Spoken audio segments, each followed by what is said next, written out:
It was a cool autumn night a few months ago.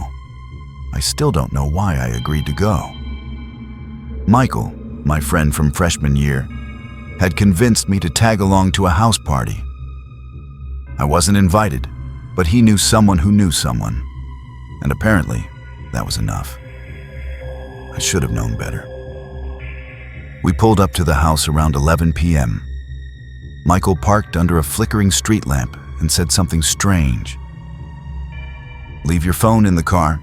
You might lose it or someone could swipe it." I frowned. Why not just keep it in my pocket? But I didn't argue. I tucked my phone under the passenger seat and followed him out. The house was quiet from the front, but music thudded through the backyard. We walked around the side and into a different world. Bonfire light, drunk teenagers, clouds of smoke hanging under patio lights. People were huddled in corners, laughing too loud, arguing too softly. A girl stumbled into me with a red plastic cup and didn't even notice. Michael vanished almost immediately, lost in a crowd of people who seemed to know exactly what they were doing. I stood alone for a while before grabbing a drink, then another. At some point, I stopped counting. By the time the party hit its peak, my head was spinning. My stomach felt like it was floating and my legs were too light, too detached from the ground. I leaned against the side of the house and checked my watch. 12:53 a.m. Time to leave. I stumbled back into the crowd to find Michael. He was the ride, and I needed my phone. But the backyard was a blur of faces. I pushed past clumps of people calling his name, but no one had seen him. One guy shrugged. Another said he left a while ago. Panic started to creep in. I checked my pockets again.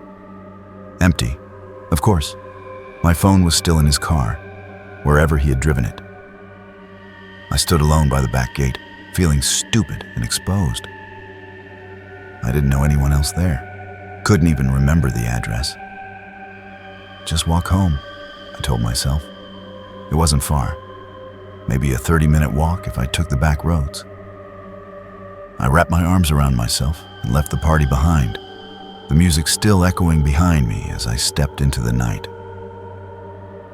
The air bit into me the moment I reached the street.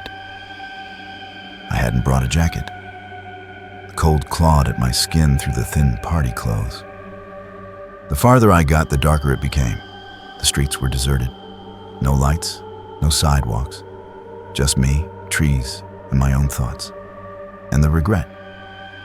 Why did I drink so much? Why did I leave my phone? Why did Michael leave me?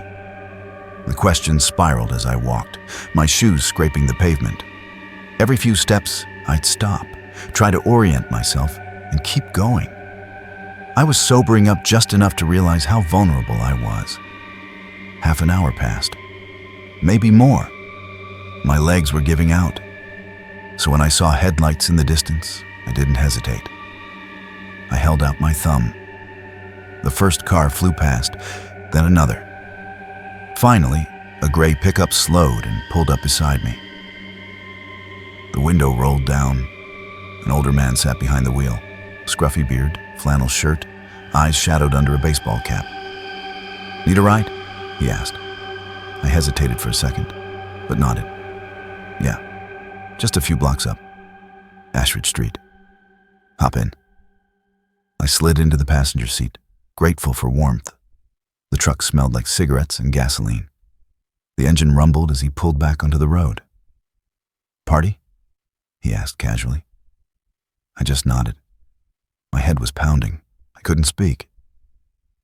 "You're lucky I came by," he said, then smiled. "A girl alone out here? That's dangerous." Something about the way he said it made me flinch. The road grew narrower. I glanced at the passing houses, searching for familiar porches, street signs, anything. We should have passed my block by now. "I think we missed it," I said, trying to sound calm. He didn't answer. "Ashridge. You passed it a few minutes ago." Still no response. His hands gripped the steering wheel tighter. Something in my gut twisted. "Could you just pull over? I can walk the rest of the way." That's when he turned his head toward me for the first time. His face had changed. That friendly smirk was gone. In its place was something sharper, darker. "You know," he said, voice low and casual, "you shouldn't be drunk and hitchhiking like that. Makes you an easy target." He smiled, but it wasn't a smile. It was a warning dressed like a joke. And then his hand slid off the gear shift and onto my leg. I froze. His fingers gripped my thigh, slow, deliberate, like he wanted me to react but couldn't wait to enjoy it. I tried to speak, but no words came. My mouth opened and nothing but a dry gasp slipped out. My hands pushed against the door, but it was locked. My pulse slammed in my ears. Do something, I thought. Now. But I couldn't move. Couldn't think. Couldn't breathe. It felt like the air had left the truck entirely. Then, a sound. A rising wail. Blue and red lights flashed in the rearview mirror, flooding the cab. He cursed and yanked his hand away. The truck swerved, tires screeching as he pulled over. He was muttering something now, something about goddamn luck and wrong night. The door unlocked with a loud click. I didn't wait. I threw it open and fell out, scraping my knees on the pavement. I ran. I didn't look back.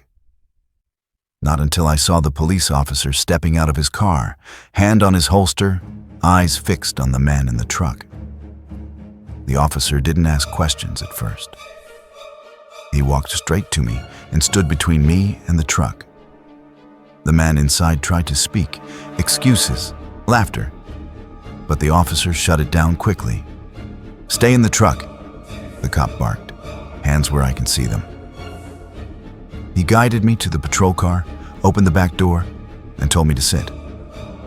Inside, I finally exhaled. My hands were shaking, my throat burned. "Are you hurt?" he asked. I shook my head. "Number not physically." He nodded like he understood, like he'd seen this before. "We've been looking for a truck that matches his description.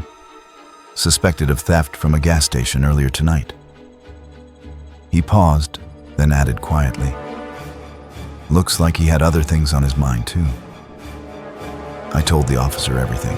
The party, Michael, the phone, the walk, the ride. When I finished, the officer said something I'll never forget. "He didn't hurt you tonight, but if I hadn't been nearby..." He didn't finish. He didn't have to. The officer drove me home. It was the quietest ride I've ever taken. When we pulled into my driveway, he looked over and said, "You got lucky tonight, but don't ever rely on luck again." I nodded. I didn't need the lecture. I'd already given myself one, 100 times over. Michael never explained where he went. Said his phone had died, or he forgot, or that he thought I left early. I didn't care. That night changed me. It stripped away the illusion that nothing bad ever happens in quiet towns or to good kids who follow friends to dumb parties. Now, I keep my phone on me. I don't drink unless I know exactly how I'm getting home.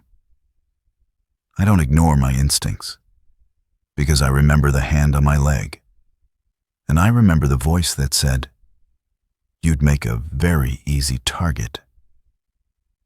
But I wasn't. Not that night, because someone happened to be watching.